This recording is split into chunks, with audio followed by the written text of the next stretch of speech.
The Zone Coverage Podcast Network.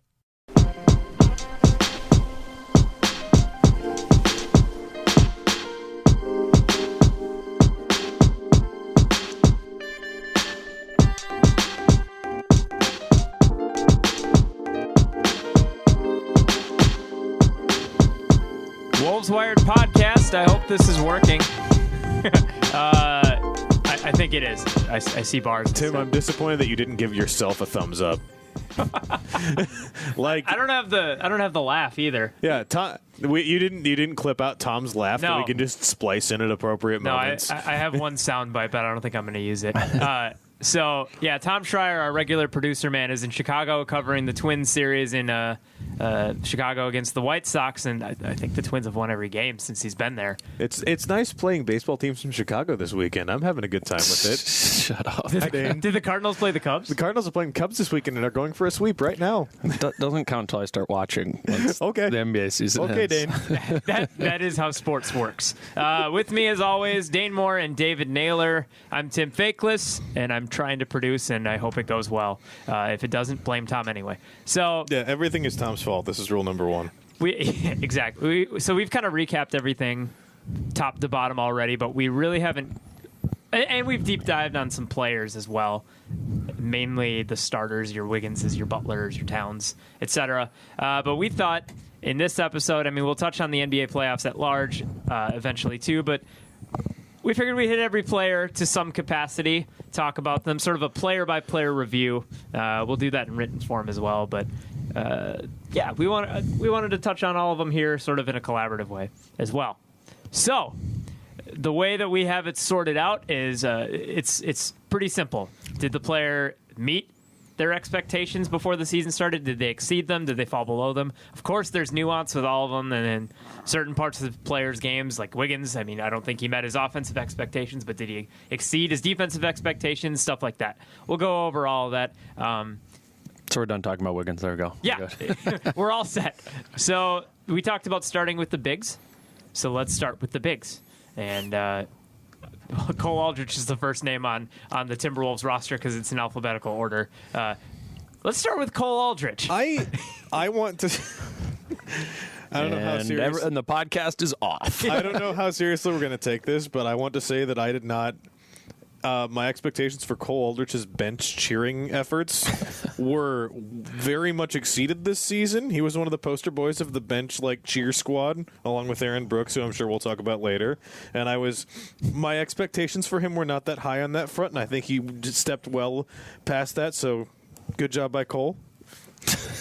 Moving on. Anyway, so Cole's probably met expectations. Yep, exactly. Next one. On the list because it's in alphabetical order again. Nemanja Bjelica. This one's a little bit more interesting, I think. I think he met expectations. If you were expecting him to do what he's done in the past, there was always this hope that a string of consistent games would come together. You know, the shooting is there for him. I think he shot a career 42%. High from three. I mean, so he shot the ball really well, but it was more a matter of whether he was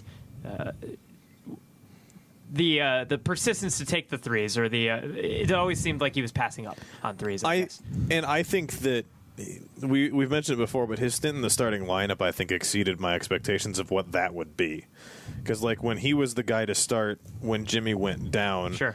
I know the very early of the season, Shabazz Muhammad was the guy, and that obviously didn't work for those two games that happened. So when Bjelica stepped into that, I think he hadn't yet found his best form of the year, even though he'd had some good form early, but really played well in his minutes in the starting lineup, which obviously I don't think I expected, but my expectations of Bjelica the starter were hard to judge going into that. I think for me, I try and put myself in the position October when I'm thinking about where the players were, and if I could know that Nemanja Bjelica is going to shoot 42% from three, and in a somewhat substantial role. I actually remember, I think it was the very first podcast I did with you guys. I said that I thought that Nemanja Bjelica might not be in the rotation, and obviously that's silly now. He was a pretty big part of it, but that just goes to show kind of the roster crunch. We didn't know how everyone was going to be utilized this season, and part of that came from the fact that Gorgie Jing was coming off a season where he played like 34 minutes a game, and you throw in Taj Gibson to the mix alongside Towns. You hope you're going to get a little bit of Butler playing the four. We also thought about Shabazz Muhammad as a small ball four, as another option. And so Bielitsa maybe wasn't even going to be a big part, if any part, of this team. Well, and it's last year when we had the conversation about Bielitsa. Bielitsa played one game at the 3 last year, and it was a very good game against an awful team. Los Angeles, right? I think it was a game against the Lakers, and he was excellent playing the 3 in that game. And they never went back to it, and every time the idea got brought up, it got totally shut down. And it turned out that was the role that made the most sense for him once he got there this season. Well, I think then that's an interesting question. It was the place he definitely found the most success. Yeah. And I think from that you could argue that maybe that is a good role for him going forward. Because the question was always he was whether or not he'd be able to stay with guys on defense as a 3. Mm-hmm. And I think that since we're on expectations, I think that he exceeded expectations defensively as a 3 in the majority of matchups. Obviously, in the playoffs, it was not feasible against the Rockets, and in matchups against like teams with really, really good small forwards, not really a feasible option on defense. But against teams where you can get away with it, against teams where the primary scoring threat isn't necessarily coming from the 3, I thought he'd performed remarkably well and better than I would have expected on defense. Yeah, I think so too. His team defense was another thing. Hey, we're kind of throwing them into this bin here of a lot of things that exceeded expectations. So that's probably where I would put my stamp. But yeah, the team defense was a strength of his, and that falls in line with what we knew about Nemanja Bjelica. Was a high IQ basketball player who shows that in his ability to see the floor. And on offense, that's kind of what we'd seen in the past, but he kind of brings that same vision to defense, I would say, and has a very good awareness of the floor. One thing Tom Thibodeau always says is hide your weaknesses and emphasize your strengths. And I think that's something Nemanja Bjelica does. I think we saw that on defense, particularly where he said he was very decisive in I'm going to be a player that always closes out really high. You're going to have to beat me. You're going to have to beat me off the dribble. I'm not going to choose to kind of play in the middle and go blow for blow with you in isolation. I'm going to run you off the 3-point line and rely on my help defense from there. And then I also think on offense, you see that hiding his weaknesses and accentuating his strengths, obviously in the 3-point shooting, but he only shot 25 mid-range jump shots too. So he found his efficiencies in his strongest areas.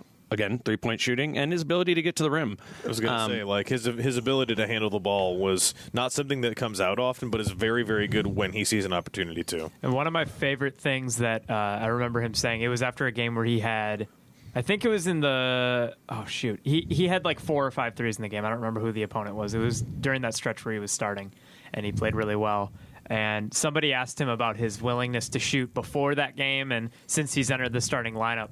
And he more or less said he doesn't like just standing there and shooting threes because he's always been sort of that point forward everywhere else he's been. He's been a professional for a long time, and he's used to playing that style of basketball. So being asked to kind of stand there and stretch the floor, obviously that's a strength of his, but it's not something he's necessarily comfortable doing. I think he gets kind of stuck being there, and I don't think he enjoys that. So I was frustrated at times with the lack of insistence on shooting, but I also kind of get where he's coming from.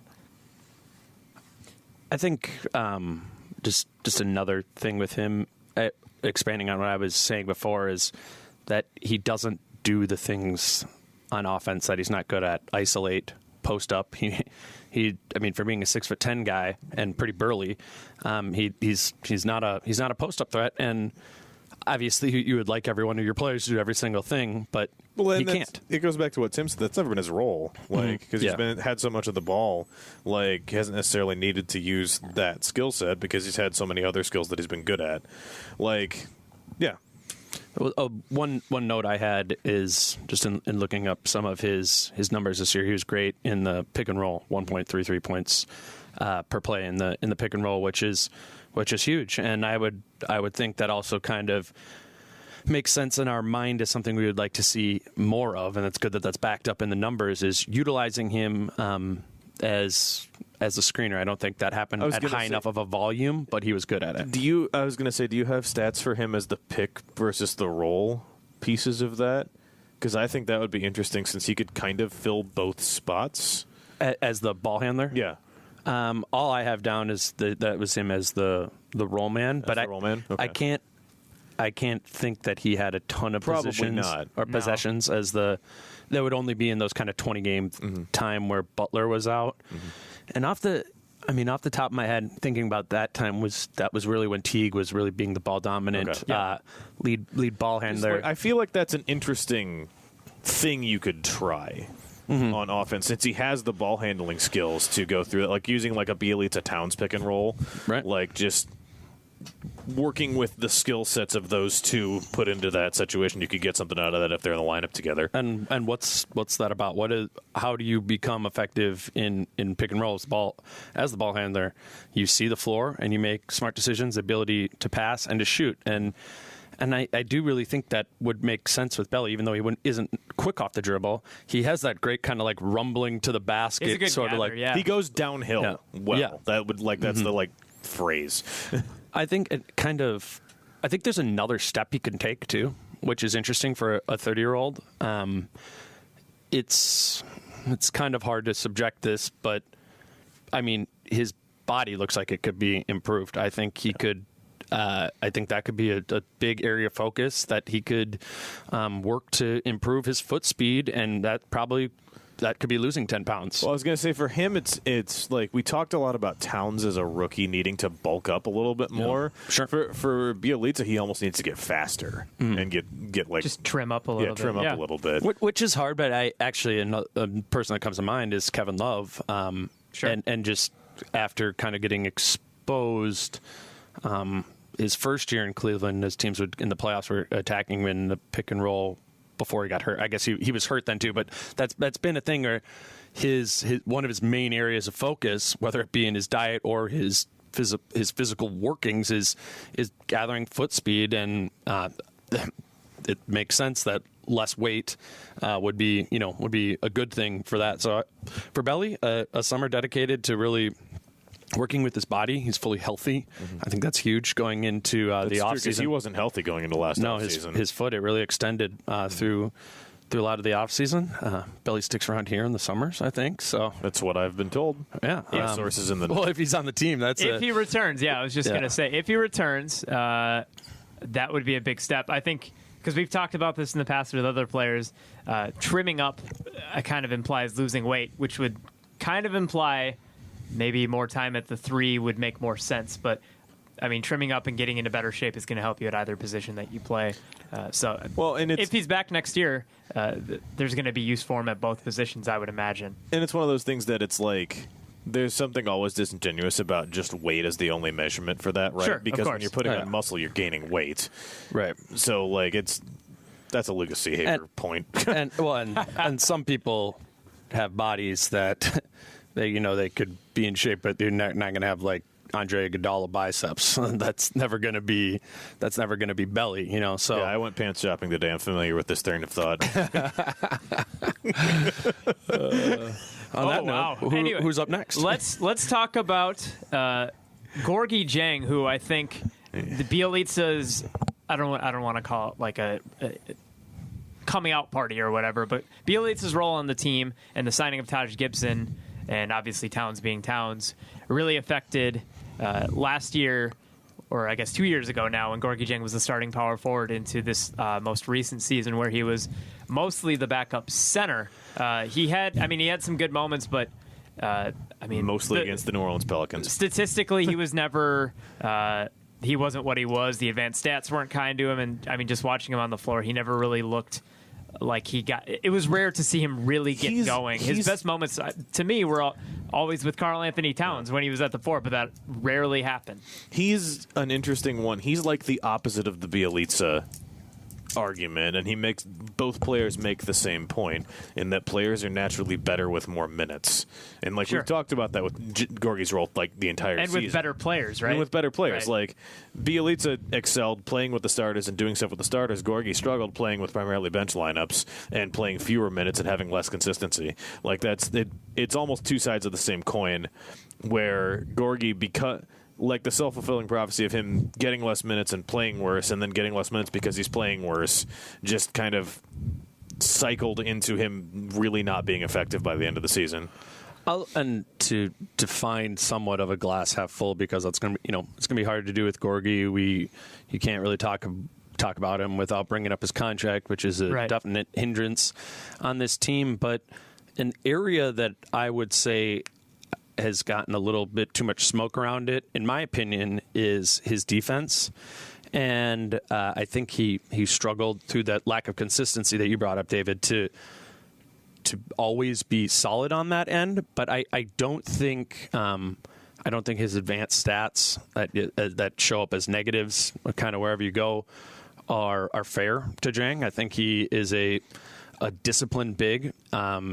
Particularly in pick and roll action. I think he can stretch out more than you think. He has feet that are able to move more than a lot of other backup centers in the league. I didn't see his defense to be horrible, but part of that is informed by the idea that I think a year ago we saw Gorgie Jang was a good defender.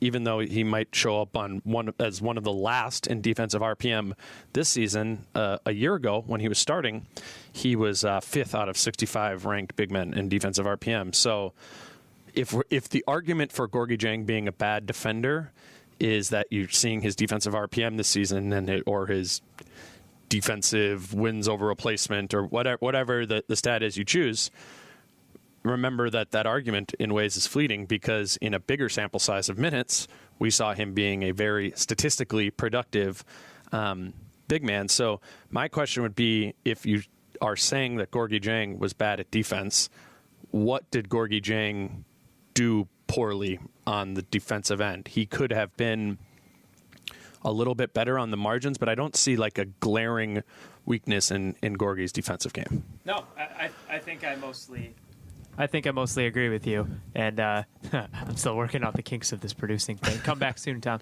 No, I agree, and I think a lot of the defensive shortcomings that come with this team were blamed on the bench. As a result, were blamed on guys like Gorgie Jang and Jamal Crawford primarily, because I think Tyus Jones and Bielitsa got a little bit of a pass when they entered the starting lineup, and the defenses still looked good with them in it.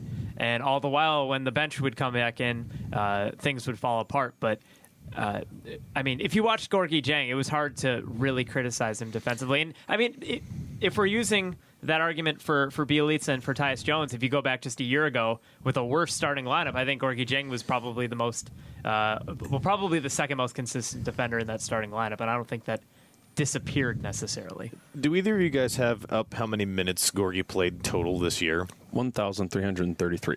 So Gorgie down played from 2,650 the year before. 984 of those minutes with Jamal Crawford. Yeah, that was actually one of my notes too. Is that for those defensive statistics, and literally Jamal Crawford wasn't on the team a year ago. Well, should we? Well, I guess we'll get to Jamal Crawford. Probably should have. We can get to Jamal. Probably should have led with that. I do think. Shoot! Yeah, Jamal Crawford is. What? Yeah, he's not coming back, is he? Well, he'll come up in not meeting the expectations group. We'll get to the guard. He's not a big. He's not a big. He's not a big. He's certainly not a big. Gorgie Jang did not meet expectations this year for sure, and I know I'm asserting positive, so I don't want that to pop out. But he did shoot excellent from mid range again this year. I mean, better than he has the two previous seasons. 54.2% from 10 to 16 feet, from the 16 to the 3-point line, 45.5. I mean, that's making half those shots is that very, very few players are able to do that when you just draw that up in the aggregate. And yeah, a lot of those for Gorgie Jang are wide open or hardly defended at all. But still, that isn't a point a point of weakness in his game at all. He's a big man who can operate above the elbows and move the ball, and he can shoot from there too. Obviously, a step that I would like to see is we saw more and more of the corner three utilization. I don't see any reason, given his statistics, why he, and watching the way that Aaron Baines and Jonas Valanciunas shoot threes, are allowed to shoot threes, and the way it looks when they shoot them, I don't understand why Gorgui Dieng can't shoot above the break threes next season too. I mean, that is it's again with the caveat if he's on the team, but that seems like an area that should be a no-brainer, even if that's one above the break three a game. That adds up, and we need to find ways to be shooting more threes. Well, it's especially since he's clearly spent time and put some focus into developing a corner three this year. Mm-hmm. Like he used it enough that it was clearly something that had been practiced. He finished the season 19 of 61 from three, which is a better percentage than Andrew Wiggins, but worse. Andrew was better than that. Sorry, I should not slander Andrew that much. He was 31.1% for Gorgui, but I like the idea behind it, and most of the time when the shot was there, it was open. Yeah. So, like, within the structure of the offense that he was playing, it's clearly a shot that he can get. And so then, like, some of the plays that are set for Towns within the scope of the offense, where every now and then you'll see Towns with a trailing three when he's, like, behind the play after somebody else gets a defensive rebound, and he's just taking it slow up the floor. Somebody forgets to step out to the arc to him when he gets into the zone. That's the kind of play that if Gorgui feels comfortable shooting that, he's going to have the opportunity in this size to just shoot over people, regardless of the fact that his shooting motion takes half the shot clock. And if you're rooting for more corner threes from Gorgui, the good news is of the last 16 games, and I'm including the playoffs in this, he shot at least 1 3 in 12 of them. Yeah. So I thought one that was particularly huge in the playoffs was in that game 3 that the Wolves won at Target Center. Taj Gibson was backing down in the paint, and the Rockets brought that baseline double from Gorguy's guy, and he said, in talking to him in the locker room after the game, is like, I know if I dug, crab dribble, that baseline defender's going to come, and he's like, I feel confident kicking it to Gorgui in the corner, and he hit that three. Wiggins went down and made a block, and then I think the next defensive possession was where Gorgui jumped that passing lane, tipped the ball, went down the court, did that Euro step into a dunk, and those were Gorguy's only points in the game. I just remember that, but it was, it showed that, Gorgui Dieng played a meaningful stint in a playoff series against the Rockets in a game that they won, and that's a pretty good sign that he could be a player, a bench player, but a role player, in the Wolves' next playoff run, hopefully.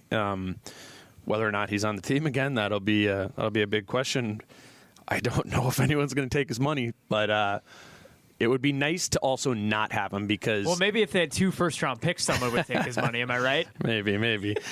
It's a really interesting, I think, question when we're building this team going forward is what style of bigs do you want on your roster alongside Towns? And this can probably lead us into Taj Gibson, but correct. You can make a pretty firm argument that despite all these good things I'm marking off about Gorgui Dieng, he's probably not the type of big on your roster, or is not the type of big that you would want to play alongside Towns ever. And neither is Taj Gibson in the style of which they play. Obviously, it worked to some extent, but more ideally, Towns could function and get more of those post touches that we would like to see, where he's very effective. It would be by playing alongside someone more like Nemanja Bjelica and not like a player like Taj or Dieng. And that somebody actually popped into my Twitter notifications watching one of the playoff series about watching Houston play like 4 out around Capella. And that's like the kind of thing that like in a peak Towns world, you have him as the 5 and you have 4 shooters around him so he can pass and distribute to weapons outside, which implies a system with like a Bjelica at the 4 and then Wiggins, Butler, Teague on the outside, which again, that's Bjelica at the 4, which was not where he found the most success, but it's the archetype of the shooting 4, which regardless of the preseason, if we want to talk, like we're shifting towards Taj Gibson, which I feel like we are, regardless of the hilarious preseason expectations of Taj Gibson shooting some corner threes. Yeah. If we cast our minds back to the preseason games. That first game in San Diego against the Los Angeles Lakers, he steps back for a corner three and everyone loses their minds, and then it goes in and everyone loses their minds even more. That wasn't a thing. Taj Gibson, I don't have the number in front of me, did not make very many threes this year. Or take very 7 many. threes. Yeah, right. I think 7 of 35. If I recall, 20%. he took some corner threes in the beginning of the season, and then he just put it away at some point. Yep. But with all that said, if we're just going off the formula that we talked about doing, I think it's safe to say that by most people's standards, he exceeded expectations. When he signed a 2-year, $28 million contract, I mean, there were critics, but there were also people that were aware that he was a good defensive player, a quality character guy, and all that other stuff. But I was impressed by his footwork offensively. I was impressed by his vocal ability on defense, and he was really good about keeping people accountable. He was just productive. He was a lot more productive than I expected. I know that he didn't lead the NBA in first quarter scoring, but it felt like it. He just he made so many plays that got the team off on the right foot early in games, which even like completely outside of a statistical perspective on that, it's the kind of thing that's good for like young players to develop. This is the mentality. Things are going well. Okay, if we're seeing the ball go in the basket, we're seeing Taj kind of be a leader in that aspect. It's like, okay, I'm going to go get it early in this game. Let's get a lead. Let's get a couple stops. Let's get going. That's the kind of like attitude. Sure. Like, or you want like locker room character, whatever you want to call it. That's like, you can see those kind of things are why you bring a guy like Taj in. Totally. And just one thing before we get too far away, or I forget when talking about the corner threes, that's something that Taj Gibson has to be able to do next season. When we look at, again, I brought up Valanciunas and Aaron Baines. I mean, it's like that's the Celtics are a pretty good example of what you want the Wolves offense to look like. They would like to use Al Horford in all levels of the offensive floor, preferably the center of the floor, and so what they do is they want to play Aaron Baines on defense because Aaron Baines is a very good defender, like Taj Gibson. They have him sit in the corner, and the corner is, if you can make 35-38% of the corner threes, that's helpful. I mean, a lot of these bigs can make more than 40% of those.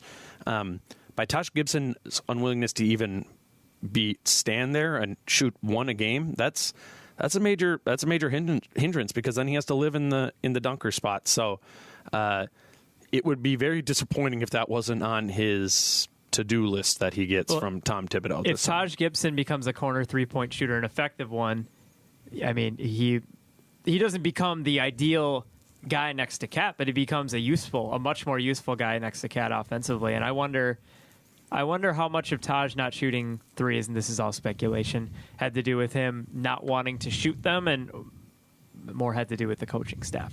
But we won't know that for sure. But and I think that's probably a fair assumption that was coaching too, because he was allowed to do them, and then they were completely cut off. Right. It went from, last year he wasn't coached by Tom Thibodeau, and this year it seemed like the corner three was something that he had worked on in the offseason, and it got completely cut off. I don't know if they wanted him on the offensive glass or whatever the reasoning was. Well, he wasn't even standing there anymore. They weren't even allowing him to stand there. So to me, that signals a coaching decision, which I would disagree with that coaching decision. One, it's at a minimum, it's space. Yep. And then if you show that you can hit some of them, then again, in the Aaron Baines situation, you have Joel Embiid pulled out to the corner. That's huge for all sorts of isolation. That's a big reason Jason Tatum is having so much success here. Jaylen Brown, and again, Jimmy Butler, Andrew Wiggins. That's similar. You need that space. You think about the Rocket series. What happens if you pull Clint Capella out of the lane? Mm-hmm. Because Capella was huge in a lot of ways in the series. So if you can just get him out of the way for a Butler, for a Wiggins to attack, that does so much to open up the Timberwolves offense. I wonder how this isn't a perfect comparison, but I wonder what the Warriors' offense would look like if Draymond Green wasn't an outside shooter. I don't have his 3-point percentage in front of me, but He's not even that good. I don't think he's ever been a consistent shooter, but the threat that he's going to shoot those has always been there. Like Taj Gibson maybe wouldn't have been a great 3-point shooter, but I wonder if the threat of him stepping out to that corner and shooting that 3 would have been enough to add to the offense. Well, what I think about Draymond Green as a shooter, who he has had years where I think he shot 39% 2 years ago from 3 on a high volume. But other than that, stretches where it just doesn't work. But what he always is he's an assertive shooter. Yeah. He's also a catches playmaker, which Taj is not. But yeah, sorry.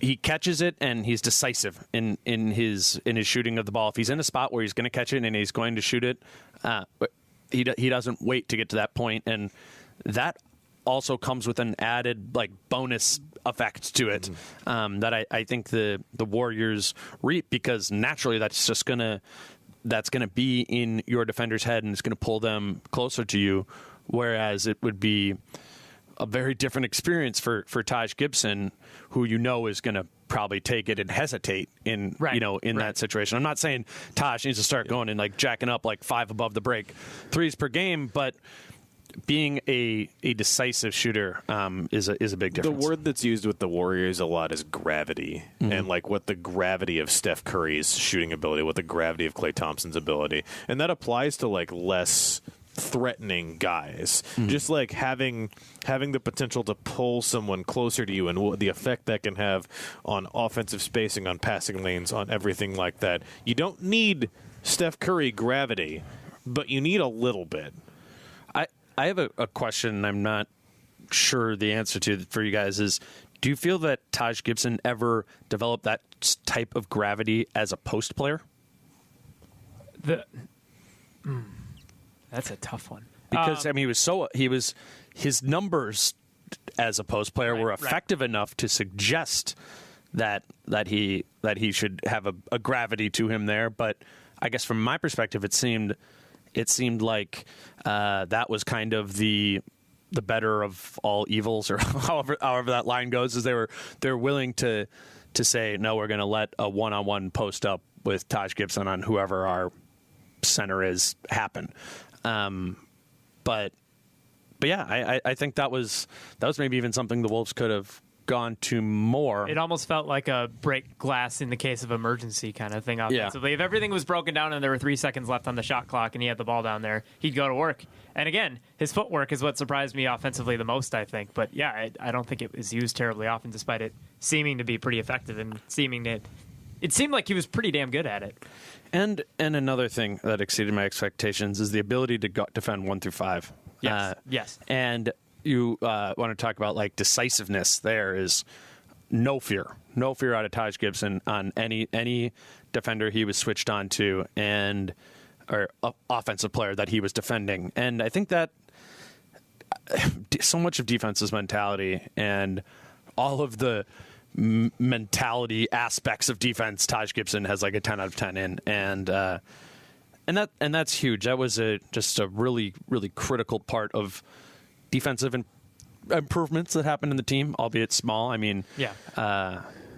Well, and you don't have to look much farther through the highlight tape than perhaps the single most impactful play of the Timberwolves season, the stop on Nikola Jokic as regulation ended in Game 82. That was Taj Gibson just dealing with it. It's not Jokic was not a factor in the end of that game because Taj Gibson just was too much for him on defense, and that's a enormous credit to Gibson. Absolutely. I think one other area with him that I don't know if this exceeded my expectations or didn't, because I didn't know Taj Gibson or hadn't followed him closely enough, but the way he carried himself amongst the players was different than what I expected, in that he was such a lead by example type person, not a take you under my wing. He said, I know how to do this, but he didn't show people how to do it. He was like, I'm going to go out and work my ass off.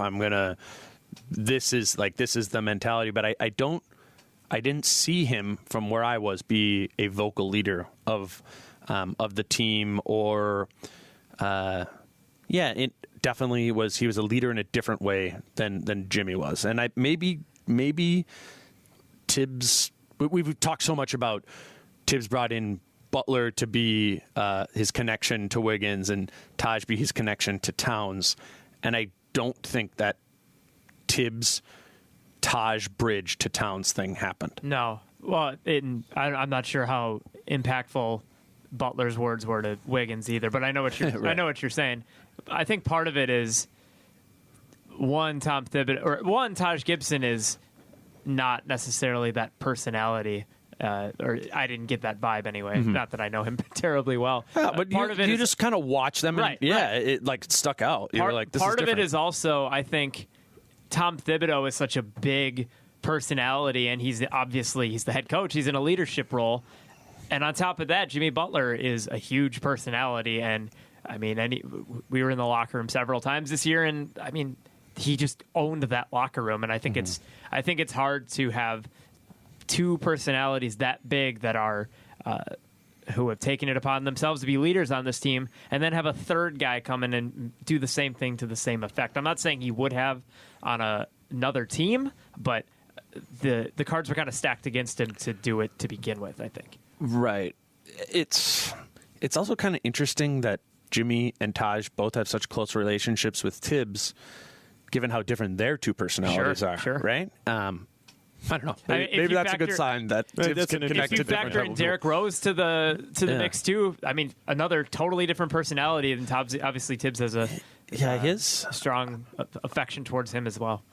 maybe I just wasn't around Rose enough, or didn't have enough of those like locker room experiences to have a good That's feel. because they tried to get out as quickly as you could after. Right. That's true. Yeah, I wasn't even putting that together, but yeah, I don't feel like I have a good idea of Derrick Rose's leadership style, nor his personality. I don't know if he was around long enough to figure that out, and I also don't think we're going to talk about him in greater detail in a minute. But I don't think he necessarily was brought in to do that, and I think it would have kind of. I can't imagine being Derrick Rose coming in and trying to lead. Yeah, I guess. But maybe next year though. I mean, I would simply by age alone. I mean, with no Jamal Crawford, I think there's kind of another veteran void to be 100%. or voice there too to be filled, and I would be interested to see if that was Derrick Rose, because again, and Tim, when we were in Houston, we were just talking about this on the bench, or next to the bench the whole time in the media section. You're right next to the Timberwolves bench, and Derrick Rose's behavior was so bizarre on the bench and just not interacting with people. Yeah, it was strange. When he was out of the game, like when he was literally just sitting on the bench, but then when he was like checked in and in a timeout and he's like on the bench as one of the 5 players in the game, most vocal guy, most engaged. So it's like, maybe that's why I don't have a good vibe on or a good feel for what his personality is, because I saw so many different types of Derrick Rose, and I don't know. I'm assuming Derrick Rose is going to be back next year, and I'm also assuming that veteran leadership is going to be a really important factor for this team going forward. That's still generally young and needs to take multiple more steps. I wonder what Rose will be as a leader. So there's another big, but we're talking about Rose because we're already down this rabbit hole. Rose exceeded my expectations on the floor, and I think he exceeded almost everybody's expectations on the floor. And towards the end of the regular season and then in the playoffs, it got to a point where I felt more comfortable with Rose on the floor as the 2 guard than I did Jamal Crawford. And the overwhelming majority of that had to do with defense. Obviously, Crawford stretches the floor. Rose, in theory, does not. He shot stupidly well from 3 in the playoffs, but I mean, he's not. Derrick Rose made as many threes in the playoffs as Taj Gibson did this season. That is dumb. that is just straight up dumb. But I mean, he still obviously has 95% of the speed he had, if not all of the speed. He still has 90% of the leap he had before. I mean, we've talked about this in past podcasts. I don't know if it's all going to be there in a 30-minute stretch, especially in a 30-minute stretch over a slate of 82 games. But if 15 minutes of 95% of old Derrick Rose is what the Wolves are getting off the bench next year, because I think it's not consensus that he's coming back, but I mean, come on, he's coming back. It's especially with Jamal not coming back. Exactly. Like, that's even. I think that's a really helpful piece off the bench, especially if the defensive will is there. Like, I don't know, maybe it's just my eye test, but I saw way more defensive intensity and honestly IQ than I expected from him. When we're gonna do a off-season preview probably next week, so I don't want to go too much into those sort of things. But I think with Derrick Rose, he is a critical part of this offseason, what happens and doesn't happen with him. And so Derrick Rose is an unrestricted free agent, which means the Wolves can pretty much their options are bring him back at the minimum, which that would be great. And I think everyone from a basketball standpoint would agree that he is certainly worth the minimum. That would be a good bench player. That would be a value for a bench player. The question becomes, if he is not, if he wants more than the minimum, then we're talking about the mid-level exception for him. And the issue there is, and I think that's probably the more likely path. That's kind of what my feel is. But I made a list of other wing players who I think could be mid-level exception type candidates. And so if Derrick Rose gets the mid-level exception, these players we can not have. Marcus Smart, Kyle Anderson are both restricted free agents. Kentavious Caldwell-Pope, Avery Bradley, Wayne Ellington, Tyreek Evans, Luke Mbah-a-Moute, Marco Bellinelli, Danny Green. LeBron James. I don't know if all of those players would definitely fit underneath the about $9 million it would be for the mid-level exception, but I think a lot of them could, particularly if you're willing to give them 4 years, $36 million. And the reason I bring them up with Rose is because if they give even some of the mid-level exception to Rose, then I don't think you can get any of these guys, because they're all going to. All of those players, I think, will be in around the $9 million range. So that's kind of what we're looking at, unless Rose will, please God, take the minimum. But that is a very crucial part of this offseason, and it has become a thing because he exceeded our expectations from what he was signed as. And in the playoffs, too. Yeah, that's huge. On the biggest He was stage. the one guy off the bench in the playoffs that I think was consistent that I can recall. I mean, there were stints for Tyus Jones, did some stuff. There were stints for Belly. Well, not actually, there weren't really for Belly, but I mean, Derrick Rose was the guy that kept them in game one in the middle two quarters. And in game three, when they won, he was the guy that kind of sparked it again in the middle two quarters. He's been massive for them, or he was rather massive for them in the playoffs. And I don't know how much playoff experience has to do with that, or just him maybe finally getting his legs back under him after a really weird season. Because if you remember his 1 year in New York, I mean, he wasn't the Derrick Rose of old, because we talked about him playing in extended minutes, and New York played in big minutes. But again, him playing in spurts, it was incredibly useful a lot of the time, especially when he got his legs under him. That financial conversation is going to be very interesting when we have it. Because I'm interested in that. I will have an article up on it tomorrow at zonecoverage.com. So if you're listening to this, it's a great website. You should subscribe to it. You should. So, who was the other big? Justin Patton? That's who we missed? The not applicable grades that we will give out are to Justin Patton and Emil Jefferson. I want to talk about Emil Jefferson for a sec, actually. All of his 0 minutes in the NBA. Okay, fair. For a guy that went undrafted to dominate statistically in the G League as he did was pretty cool to see. Like, he set the G League record for double-doubles in a season with 36 in 45 games. He was all G League rookie first team, all G League, all defense first team, and all NBA, all G League second team on the season. So he was, by those standards, one of the 5 to 10 best individual players in the G League this season.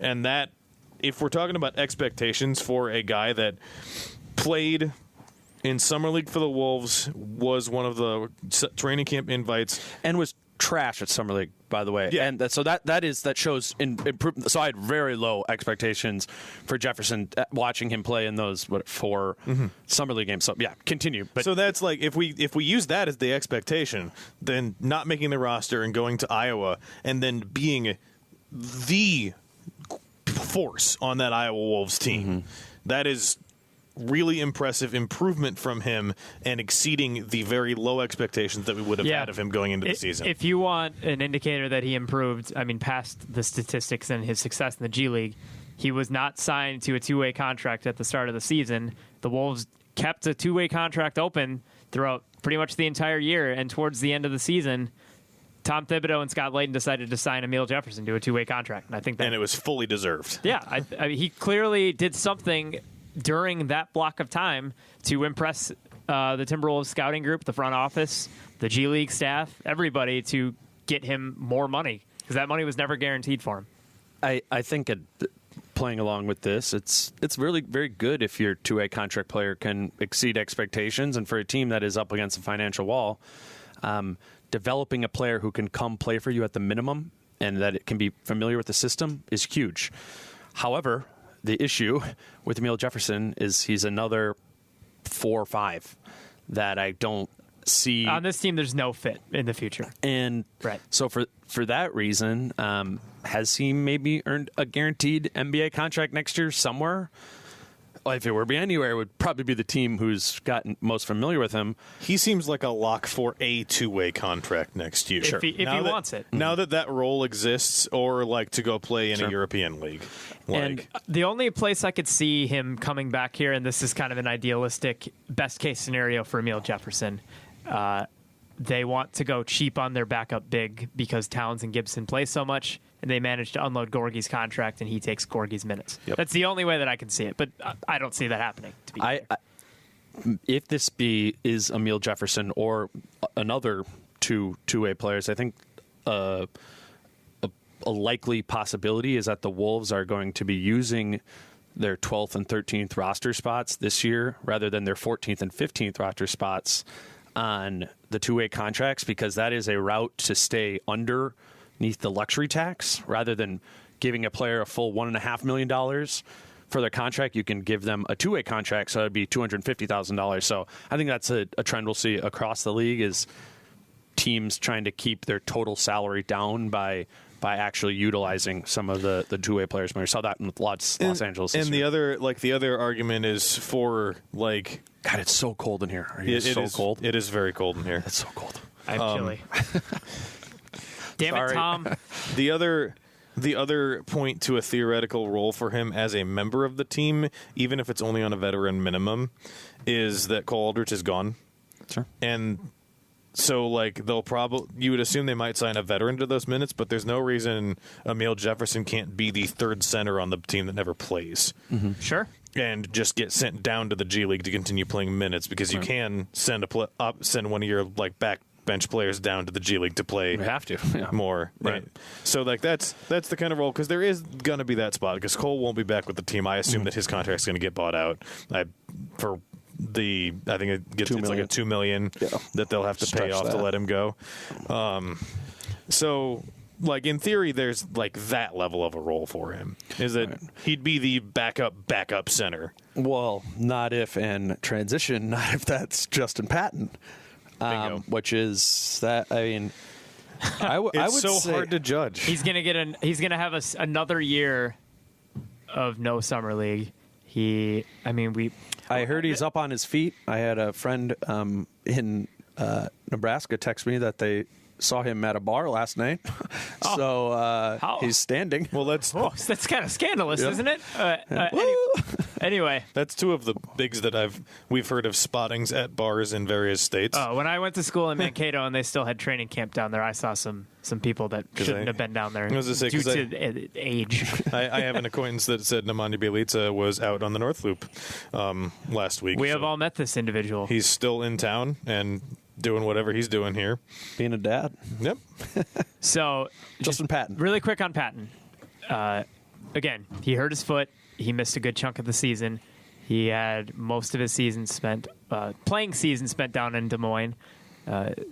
he had ups and downs. I mean, he showed moments of I don't want to call it brilliance, but he looked really good at certain points. He has decent footwork. He has range. He has long arms. Jay Billis hashtag. But every time I'd watch him defensively, I didn't see anything too promising. And I mean, rehabbing from a hurt foot when you're as young as you are, when you're kind of a risk draft pick to begin with, the cards were kind of stacked against him. So he took his lumps in the D League, or the G League rather, and it's going to be tough for him to find minutes next season with the Timberwolves. I don't know if the G League is his future next year, at least to start, but I don't know what his future is here. I think it's a really murky future for a near lottery pick. And he's under contract for 3 more years, I think. Well, it depends. I mean, player option. They don't Puts a player option on the 4th year? The 3rd and the 4th year. Okay. Yeah. Or team option. Team option. Yeah. So he could. I mean, he's a first round pick. So it's very rare to get your 3rd year player option or team option turned down. It's happened to a Timberwolves pick higher than 16 or whatever he was, though. Anthony Bennett. Yeah. Well, I was talking Johnny Flynn, but also Anthony Bennett. Who was not a Timberwolves draft pick in their defense? Anthony Bennett. Yeah. Fair. Yeah. I think with Patton, that would be the single player on the team that most didn't meet my expectations, or was the most underwhelming. And obviously, you throw in injury is a big part of that. But he wasn't injured the whole year, and he never was even considered to be part of the rotation or even tried out. And I think when you look at what a lot of the other bigs who were taken after him in the draft did this season, whether it be Jarrett Allen or John Collins, we saw not only massive improvement, but positive on-court impact from, again, a rookie. And on good teams, too. They were making meaningful plays. Well, not Jarrett Allen and Collins. Zach Collins. I'm talking about John Collins. I was talking about John Collins. That were drafted after him. Oh. Okay. Oh. Yeah. Oof. Okay. No, you're smart. I'm dumb. Anyway, continue. No, I hope Justin Patton comes back and is able to be a part of this team, but that is, as it stands right now, looks like a terrible pick. And just some of it's luck, for whatever that's worth. Some of it's luck, but you also drafted a center, which we've spent 45 minutes trying to dig through all the centers on this team. It shows you how many centers are on this team. I don't know enough about Justin Patton, the player, but just in theory, drafting a center made very little sense, I think. And Tom Thibodeau, when I asked him about it this season, said that Patton is a center, and he said he doesn't view him as a 4. Whether that he views Towns as a 4 or 5, I'm not saying Thibodeau didn't say they can't play next to each other, but it was just a really a perplexing choice. And I know I think it was Key who put together that YouTube video of Justin Patton looking good because it's a highlight reel. I watched him play in person, and he looked awful. For the granted, that was really, really bad. That was one game. But it was towards the end of the season when he was healthy. Maybe his conditioning wasn't all the way there. I mean, we talked to the Iowa Wolves G League coach after the game, and he was very disappointed in not only Justin Patton in that game, but he seemed pretty disappointed in what Justin Patton's progression was this season. So, yeah, I want to save some judgment for once we actually see him hopefully playing a preseason game at least against some NBA competition. But yeah, right now that one's looking real poor. Well, it's a select list of players that were drafted after Justin Patton. John Collins, OG Anunoby, Tyler Lydon. He hasn't done anything lately, has he? Tyler Lydon hasn't. Kyle Kuzma. Yeah. Josh Hart. Semi Ojeleye. Semi Ojeleye, yeah. Yeah, Semi Ojeleye, who's playing for a team that's up 3-0 in the West semifinals. And I would trade the Wolves' 20th overall pick for every one of those players right now. I would be, that just, I guess the bright side of it is it shows that quality of wing type of player can be found in the draft, and hopefully that's something they can get this year. I mean, a player like Patton was a risk. and I think they knew that going in when they drafted him.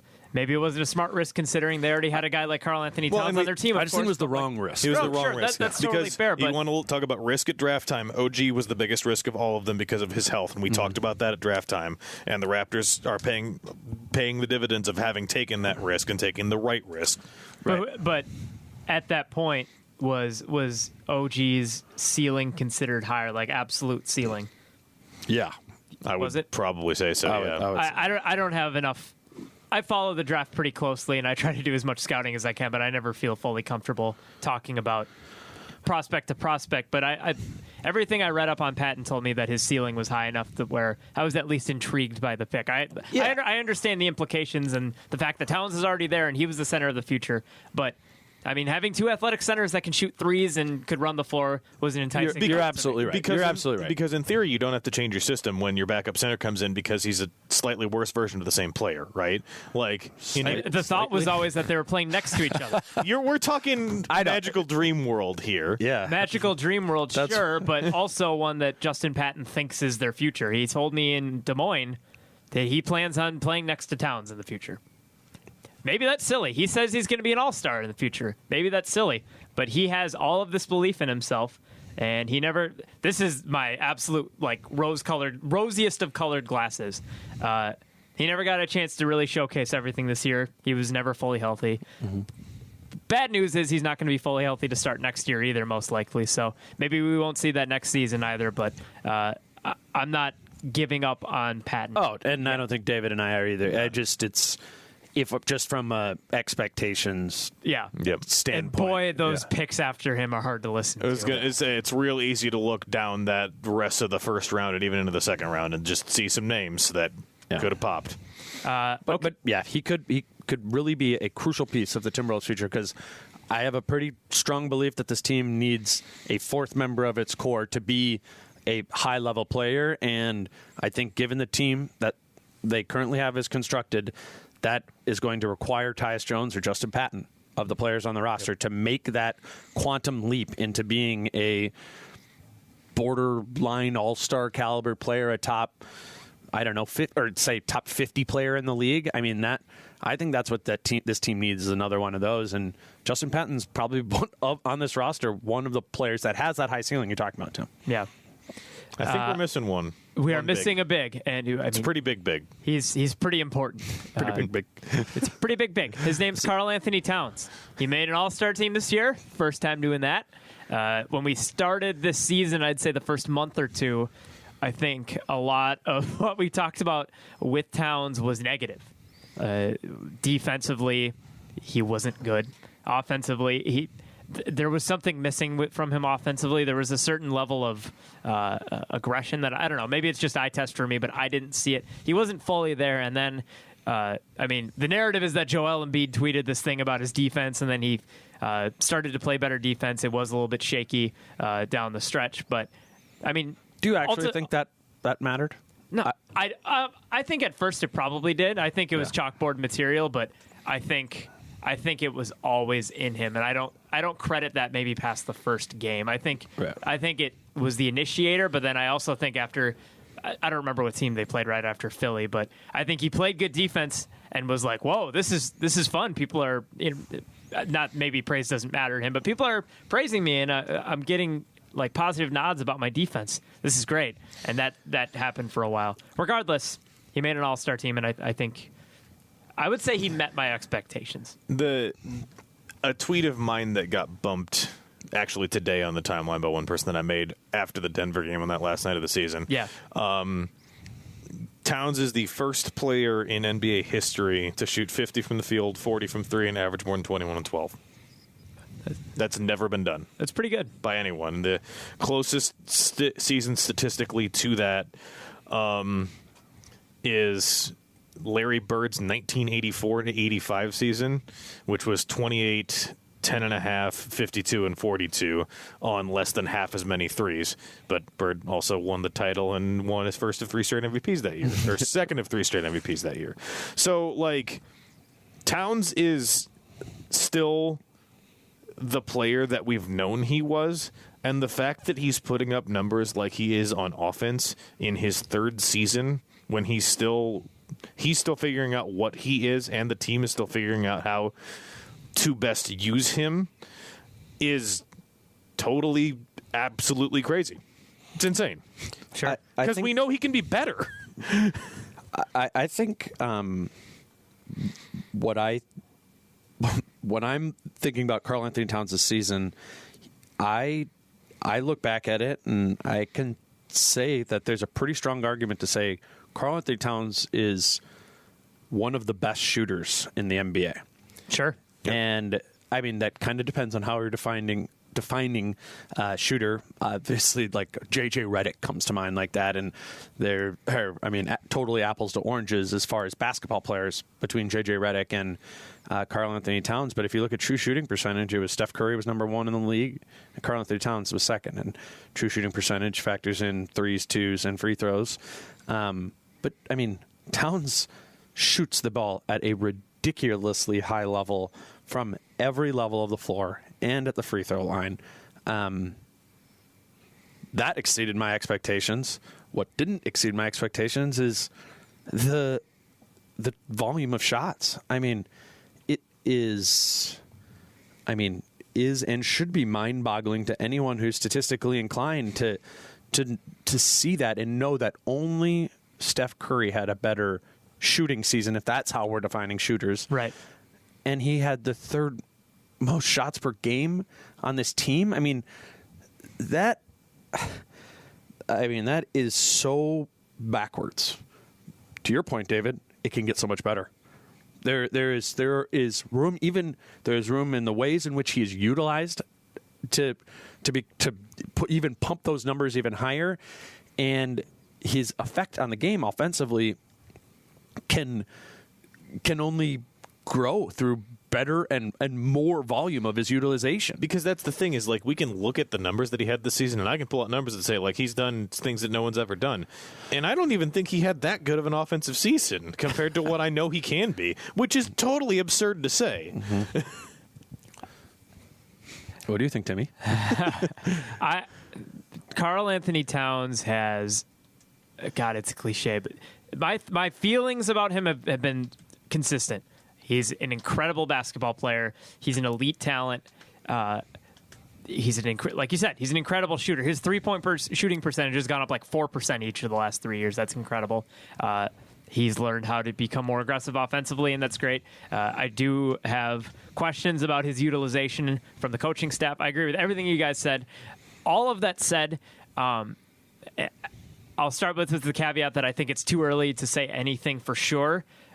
There seems to be, to me, and you guys can argue and you guys can convince me one way or the other still, because I'm not sold on this, but to me, it feels like he's still like a tier below where I think I expected him when they got him and when I first saw him. And when I say that, I mean, as much as I've liked some of his defensive improvements, he's still not a defensive stopper. He's not, and I'll use this name, Joel Embiid, for example. When Joel Embiid is in the paint defensively, I mean, he's a force. People are scared to go to the rim against him. They're not scared to go to the rim against the Timberwolves. They're not scared to go to the rim against Karl Anthony Towns. Towns is a good shot blocker, but he never became sort of that elite defensive player that I think people were hoping. And now, that's not to say that there isn't still time for him to improve. Do you think Andrew Wiggins' biggest defensive leap was this year? How much do you think Karl Anthony Towns will improve as a defender next season? That's an outstanding question, and I wish I knew. Like, I really don't. There's a part of me that thinks that he can improve a ton because of how well and how quickly he's able to adapt and improve offensively. But offense and defense are so different. But you feel like he's done a lot of adapting on offense? What do you mean by that? Well, I just think that.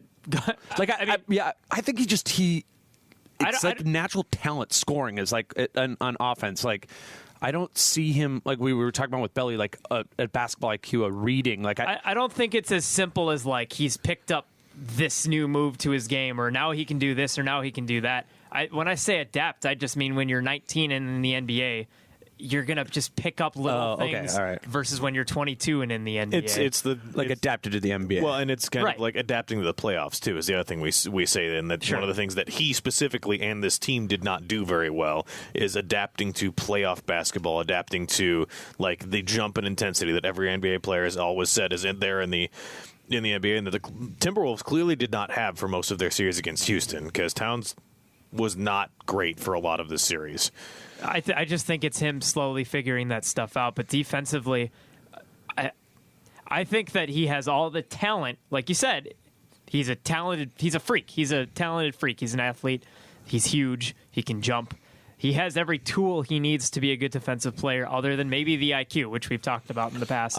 If that leap were to happen, I would consider him more like in that Joel Embiid, maybe Rudy Gobert to a lesser degree tier. I just think that there are different tiers of basketball, and right now I don't put him in that top 2 or 3. He has every tool to do it. Not there yet. I'm curious about his maturity on the basketball court. Sure. Or as a person. In general, both. Yeah. Like, we didn't talk that much about it later in the season, but I still always remember like him having a conversation with a ref asking for a foul call after a play on offense. And then being late down the floor on defense, or like picking up foul calls or being too over aggressive on one thing or another. And it's not necessarily that I don't think those are unfixable problems, but I'm interested what the difference between, say, 21-year-old Karl Anthony Towns and 22-year-old Karl Anthony Towns is, or what the difference between 21-year-old Karl Anthony Towns and 26-year-old Karl Anthony Towns will be. Because there's a certain level of like psychological human development that hasn't happened for him yet. We're like, that's the common statement, that humans aren't done developing psychologically until we're like 25 or 26 years old. So what of that can manifest on the basketball court, and how he can improve his game, his mentality, his decision making in that way, I feel like might almost be the most important thing that he can improve in this offseason. I absolutely agree, and I do think he's going to get more mature for those human development ways that you brought up. My concern is that from a basketball IQ standpoint, I would say I haven't seen steps taken to grow his basketball IQ from 20 to 21 to 22. I think we have a player, which is crazy because he's so good, a player 3 years through the league who still functions on the floor with a very low basketball IQ, which presents an awesome opportunity, because I just was talking about how I think he might be like one of the best offensive players in the entire NBA. But my concern is that I wish I would have seen a little bit more of that progression. Like we talk about with the Timberwolves, like, okay, it's important to make the playoffs, and you get to the first round, and then it's important. The next step is going a couple rounds, and then it's going to the Western Conference Championship. Like, I haven't seen those progressions from Towns over his career. I think his offensive game is growing through his physicality. I think he could have a great offseason physically to develop some more muscle and some more. I mean, he could just develop more into a 23-year-old. Sure. I'm concerned about his mental growth, not because it can't happen, but because I haven't seen it yet. I 100% agree. And if that mental part, I think he's going to mature as a human being no matter what. I think it's just part of growing up. Whether that translates to better defense in that he just figures out how to hunker down or whatever it might be. I don't think he'll ever hit that next step that people are hoping for. The good news is, if he never hits that next step, he's still a top 5 center in the NBA. He's still a 20 and 12 guy. He can still shoot 40% from 3. I mean, he's still an incredible basketball player. Worst case scenario in terms of his development, but well, yeah. I mean, this is obviously the floor, and he is an all-star. Like the floor is like the floor right below the attic, basically. Like it's ridiculous. So that's the good news. But hitting the attic is what is going to make this team truly Yes, be 100%. an NBA Finals contender someday. And that's the difference between a Joel Embiid and a Karl Anthony Towns right now. With Embiid on Philadelphia, I mean, we talk about Ben Simmons all the time, and I mean, Ben Simmons deserves every bit of accolade he gets. Brett Brown's a great coach. They have a deep roster. Joel Embiid's impact on both ends of the floor is, I think, the most important part of that team. If Joel Embiid wasn't on that team, I wouldn't feel any sort of confidence about the Joel Sixers. Embiid, real quick. Joel Embiid is also 24, where Towns is 22. Mm-hmm. And if we're again focusing just on that human development aspect of it, like Totally. that's a big difference. Absolutely. That's literally 2 years. And again, you know? I mentioned it, but Andrew Wiggins' biggest development this year was his defense, and we'll talk about him a little bit later. But like, maybe Karl Anthony Towns will have a great second half defensively next year. We don't know, but signs are good that he can develop, and there's also some signs that aren't so good. Totally ignoring every bit of circumstance involved. Sure. Anthony Davis and Joel Embiid took their teams to the second round of the playoffs, and Karl Anthony Towns didn't. Scoreboard. Yeah, That's the most Twitter take I can possibly have. Well, and it's the Pelicans are clearly Anthony Davis's team, and the Sixers are clearly Joel Embiid's team, and the Timberwolves are clearly Jimmy Butler's team too. So that means a whole lot of different things, but that's also a thing. That's it for part 1. We'll have part 2 up on Tuesday. Until then, thanks for listening.